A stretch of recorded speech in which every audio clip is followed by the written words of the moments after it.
Raga, questa è una partita che il Napoli vince praticamente contro tutto. Vince contro la pioggia, vince contro la sfortuna, ma soprattutto vince contro se stesso. E vincere partite in questo modo, in questo momento, vale assolutamente doppio. Bella io, bentornati su Calcio Espresso ragazzi, bentornati nelle mie analisi a freddo, io sono Vincenzo e naturalmente stiamo parlando di Genoa-Napoli 2-3. Tenetevi forte ragazzi perché analizzare a freddo questa partita è stato veramente complicato, l'ho trovato veramente difficile mettere a fuoco bene tutti gli episodi per cercare di non raccontarvi cazzate.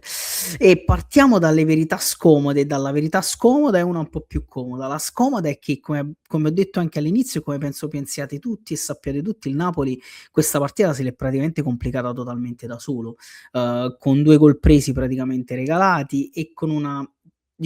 serie di situazioni durante la partita che potevano veramente farci pensare a un certo punto che addirittura la partita ci scivolasse tra le mani. Ma la verità più comoda, ma scomoda per tanti altri, è che il Napoli in realtà non molla mai. Il Napoli ha un cuore infinito, una voglia matta di crederci sempre, che lo porta appunto a crearsi delle situazioni per provare a portarsela a casa fino all'ultimo secondo. Detto ciò, ragazzi, come sta succedendo spesso quest'anno, pronti via e la partita si mette praticamente subito storta. Perché? Come vediamo, praticamente dal nostro calcio d'inizio, e questa è veramente una cosa assurda, io me la sono andata a riguardare più volte perché è stato incredibile come noi abbiamo battuto il calcio d'inizio e la palla c'è stato il lancio, abbiamo praticamente perso palla dopo i primi 10 secondi, palla lunga verso Colombo e Vitigna, Buongiorno fa una puttanata pazzesca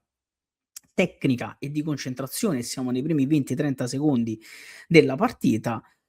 Meret chiaramente prova ad intercettare il pallone in maniera diciamo un po' goffa, Vitigna gli frana addosso, calcio di rigore per il Genoa. Adesso ragazzi, questo calcio di rigore come sapete io l'ho un pochino analizzato anche in dei video nei video short che ho già pubblicato. Waiu, non bisogna chiaramente cercare di creare troppa polemica, forse ho sbagliato anche io e su questo naturalmente chiedo scusa un pochino a tutti, ma volevo chiarire questa situazione. Il rigore c'è, perché naturalmente non è fuori gioco, come hanno cercato di farmi notare alcuni ragazzi, perché è vero che Vitigna parte in posizione di offside quando c'è il lancio per lui e Colombo, ma Vitigna non fa mai nulla per andare a contrastare Buongiorno, ma è Colombo che va su Buongiorno che poi effettua la giocata. E poi quando l'attaccante va sulla linea di passaggio, lì non c'è mai infrazione, non è mai fuori gioco attivo, quindi non è fuori gioco.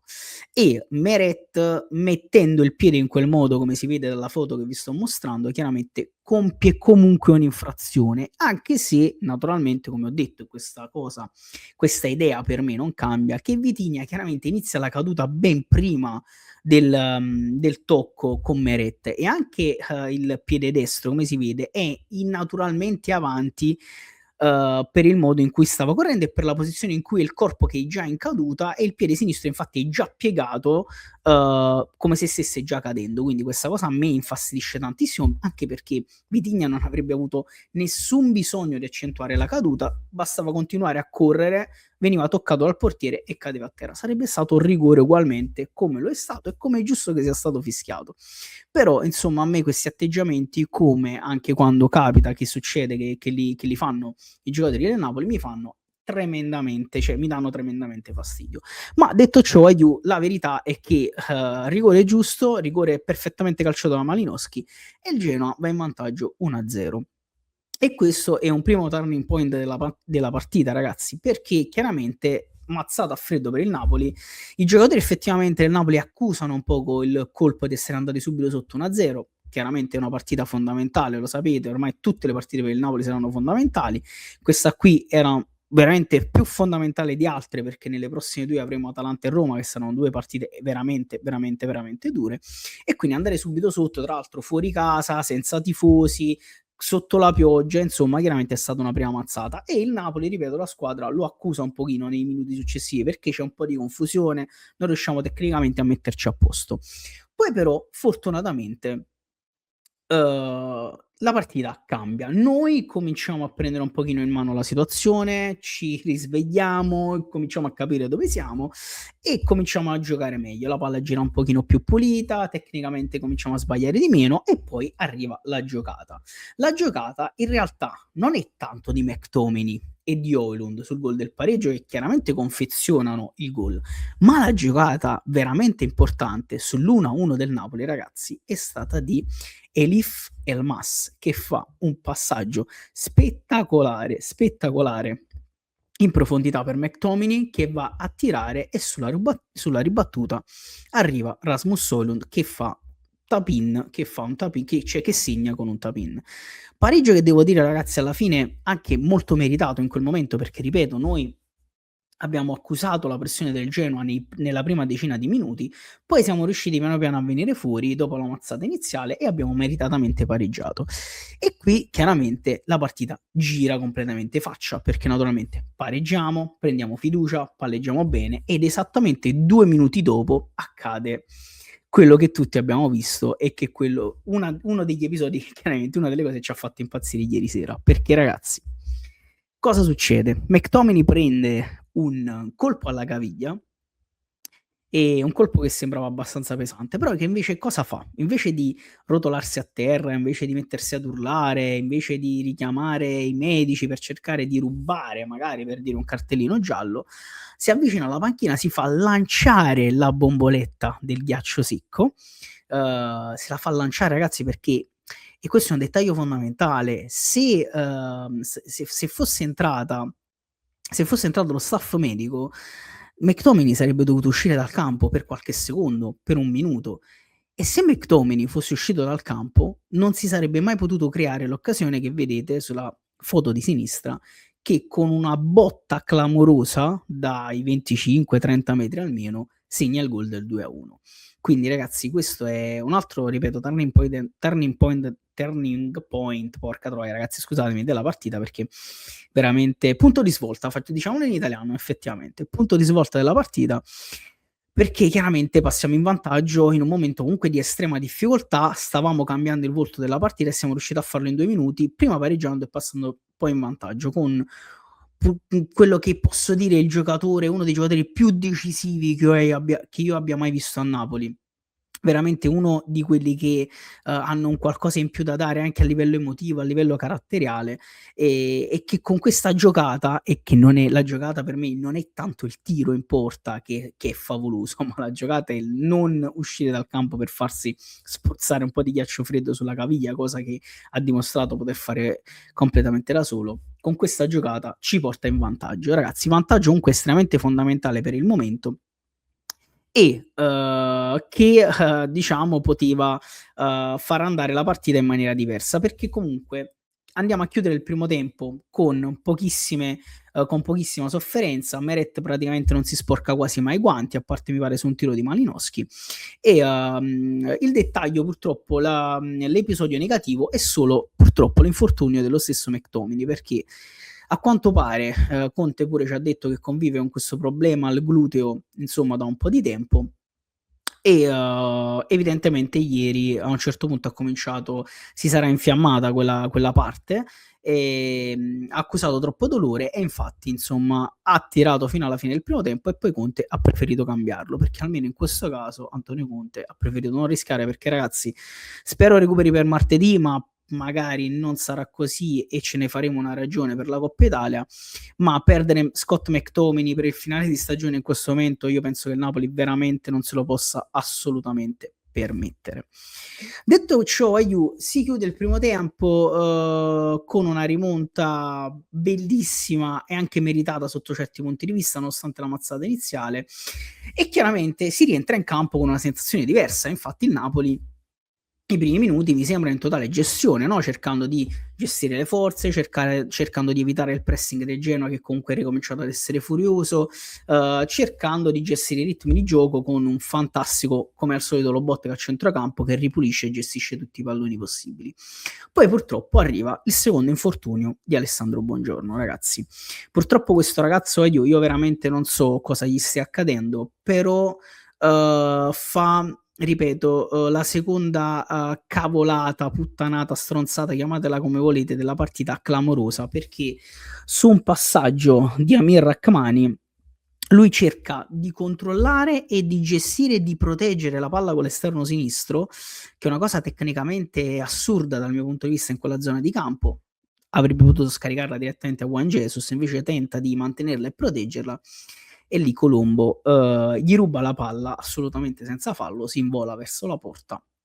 e buca Meret, che è relativamente, cioè è incolpevole, ragazzi. Alex è totalmente incolpevole sia su questo gol, praticamente naturalmente, sia anche sul primo, che era un calcio di rigore. Cioè, oddio, sul primo forse poteva evitare di entrare in quel modo, ma comunque per me l'errore più grande è sempre quello di Buongiorno.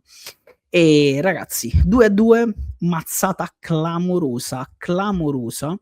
che abbiamo preso insomma con questo pareggio, perché ripeto, il Napoli sembrava più in gestione e il Genoa continua a spingere. Cioè, perché giustamente prende fiducia, diciamo, provano le giocate, cercano di attaccare, perché naturalmente vedono la possibilità, dato che abbiamo subito il contraccolpo psicologico, di provare a farci del male naturalmente, e quindi addirittura andare in vantaggio. Episodio che naturalmente al Genoa dà ancora più fiducia è l'espulsione stupida di Juan Jesus. Perché, ragazzi, io potrei stare qui a recriminare sul fatto che le due ammonizioni sono discutibili, perché la prima avviene a gioco completamente fermo, e questa comunque già l'arbitro me la dovrebbe spiegare, perché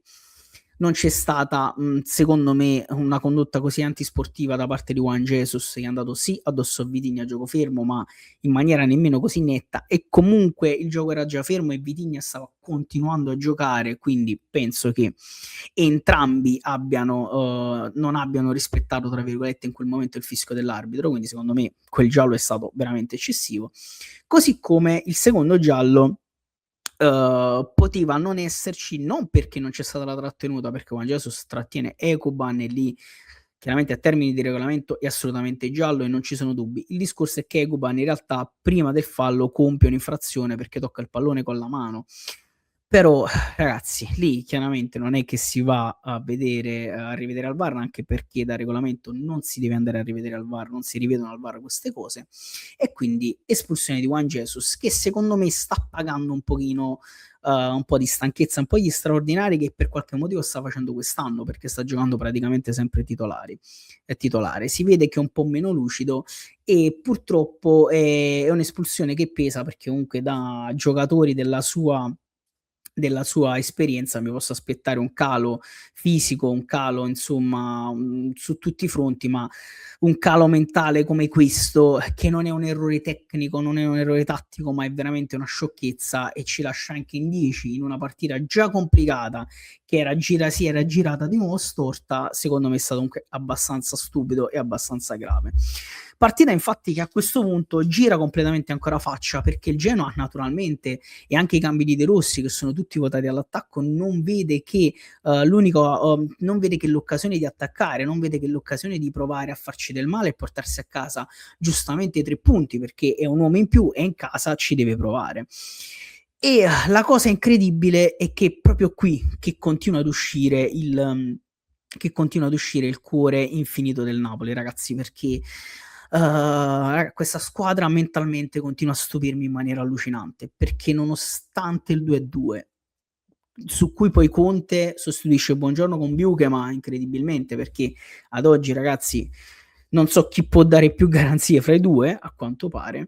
e nonostante l'espulsione di Juan Jesus, il Napoli prova a mantenere la testa, prova a non perderla, prova a cercare di restare concentrato e cercare di giocare per quello che può fare, nonostante la stanchezza, il campo pesante e un avversario comunque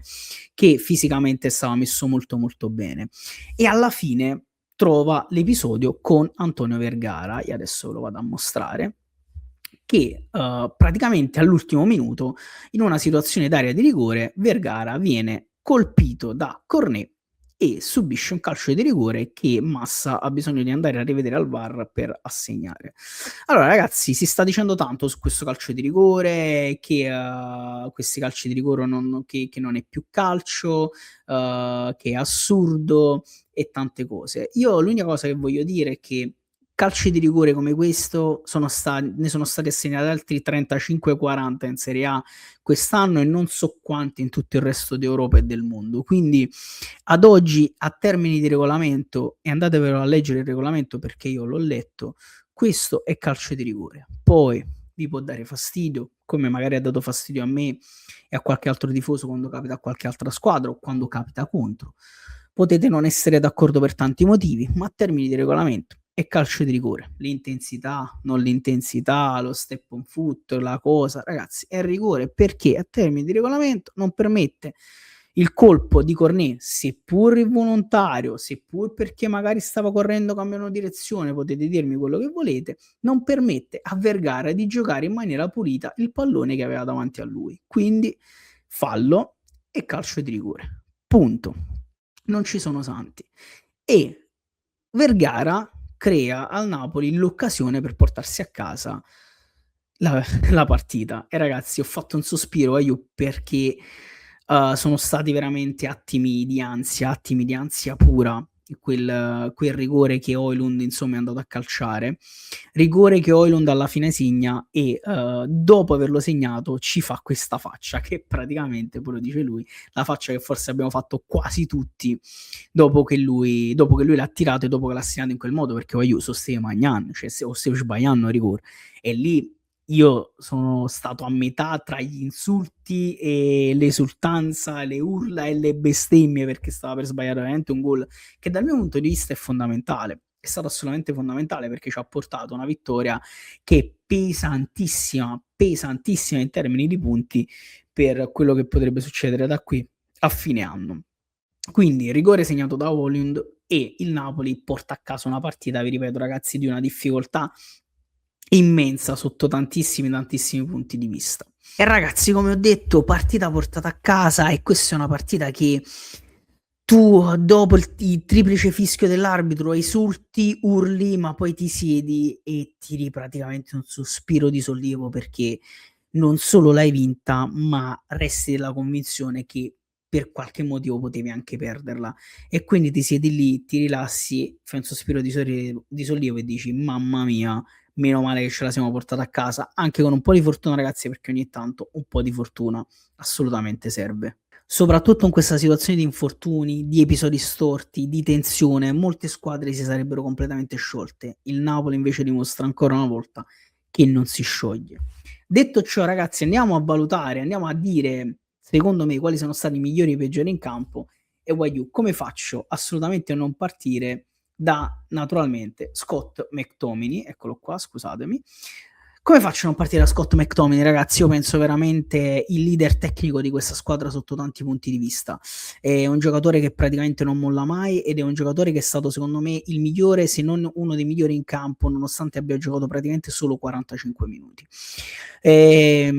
forte, sa tirare da lontano, entra forte nei contrasti, diciamo, sa fare le due fasi. Voglio veramente un giocatore, secondo me, un centrocampista totale, un centrocampista che in questo momento assolutamente non ci può mancare, quindi ripeto, continuiamo a pregare che il fastidio che lui ha avuto al gluteo è una cosa altamente insomma risolvibile, non tanto per la partita di Coppa Italia, che per me è comunque molto importante, perché andare avanti in Coppa Italia sarebbe comunque importante, ma soprattutto per la prossima partita a Bergamo con l'Atalanta. Quindi assolutamente Scott McTominay tra i migliori, scusatemi, così come tra i migliori ci va Stanislav Lobotka, ragazzi, perché vengono premiati sempre tanti altri giocatori, ma Lobotka ieri ha fatto una partita monumentale in un centrocampo in cui giocano lui e Scott ormai praticamente da una vita. Lui continua a pulire palloni, gestire il gioco, gestire il ritmo, recuperarli, insomma, aiutare la squadra in ogni modo, aiutare la difesa, ragazzi, veramente prestazioni allucinanti di Stanislav Lobotka, e ennesima prestazione allucinante l'altro giorno, diciamo ieri, contro il Genoa. E detto ciò, io lo dico sempre, per me il Napoli, se per il momento è non tanto Scott, Vergara e gli altri, ma per me è sempre Lobotka e altri 11, assolutamente. Andando avanti, il terzo naturalmente migliore in campo per me è naturalmente Rasmus Højlund, non tanto per la partita in sé che ha fatto, perché ha fatto la solita partita di lotta, è riuscito a anche smistare dei palloni, ha giocato comunque abbastanza bene. Naturalmente il migliore in campo è perché comunque ha fatto 2 gol, ha pareggiato la partita nel primo tempo, ha segnato quel rigore, seppur tirandolo male, ma è stato un rigore diciamo pesantissimo e comunque l'ha segnato, quindi non può non essere tra i migliori. migliore in campo e tra l'altro penso sia la giusta ricompensa dopo tante partite di lotta e di spintonate e di calci senza trovare la rete, quindi assolutamente tra i migliori in campo anche va Rasmus Højlund. I due peggiori in campo, ragazzi, sono naturalmente, come potete immaginare, Juan Jesus, perché ripeto, l'espulsione è una macchia, in realtà anche tutta la partita, il resto della partita che ha giocato non ha fatto delle prestazioni eccezionali, non ha fatto una prestazione eccezionale, ripeto, sta secondo me pagando un pochino la questione, diciamo, la questione fisica. E naturalmente, ragazzi, l'altro peggiore in campo è Alessandro Buongiorno, e qui volevo spendere giusto qualche piccola parola, perché ho preso questa foto, ragazzi, che è emblematica, no? Buongiorno, naturalmente, vabbè, qui non lo era ancora completamente, ma un po' sembrava in lacrime in panchina, un ragazzo che veramente sta subendo un'involuzione quest'anno allucinante, noi non lo riconosciamo più. Un giocatore che ci aveva abituato a dei recuperi, insomma, incredibili in fase difensiva, a delle giocate fisiche, a degli anticipi straordinari sugli attaccanti, rubando palla, cioè insomma ci aveva abituato a vedere un grandissimo difensore. Quest'anno veramente non so che sta succedendo, ogni volta che gioca mi sembra ci sia praticamente un errore a partita. Ieri sera ce ne sono stati 2 molto pesanti che rischiavano di comprometterla completamente la partita, poi fortunatamente vinta all'ultimo minuto, infatti mi pare proprio all'ultimo secondo dopo averla vinta, dopo il fischio finale, lui stava praticamente piangendo perché sapeva che se non fosse andato così, insomma, il Napoli avrebbe pareggiato praticamente per colpa sua. Ragazzi, purtroppo non può non stare fra i peggiori in campo, naturalmente, Alessandro Buongiorno, ma al di là di questo io, per quanto possibile, insomma, gli sto vicino, bisogna stargli vicino perché è un periodo veramente durissimo per questo ragazzo, ma io non posso pensare che Alessandro Buongiorno sia questo, quindi assolutamente stiamo vicino a Alessandro Buongiorno, che spero e penso che prima o poi tornerà ad essere il difensore che ci ha abituato a vedere. In conclusione, ragazzi, io penso che questa sia stata una partita assolutamente fondamentale per il percorso del Napoli, era importantissimo vincere, devo dire la verità, a un certo punto anch'io pensavo che forse era meglio tenerla il più possibile per il pareggio, perché rischiavamo anche di perdere, quindi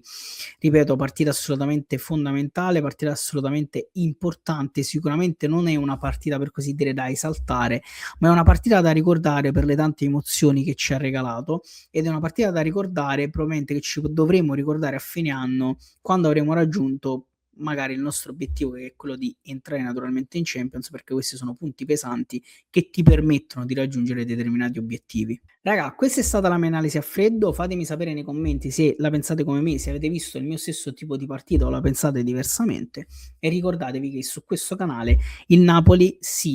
ama a prescindere, si soffre insieme a lui, ma in qualche modo in queste analisi cerchiamo anche di guardare in faccia alla realtà. Waiu, noi ci vediamo alla prossima analisi, e forza Napoli sempre.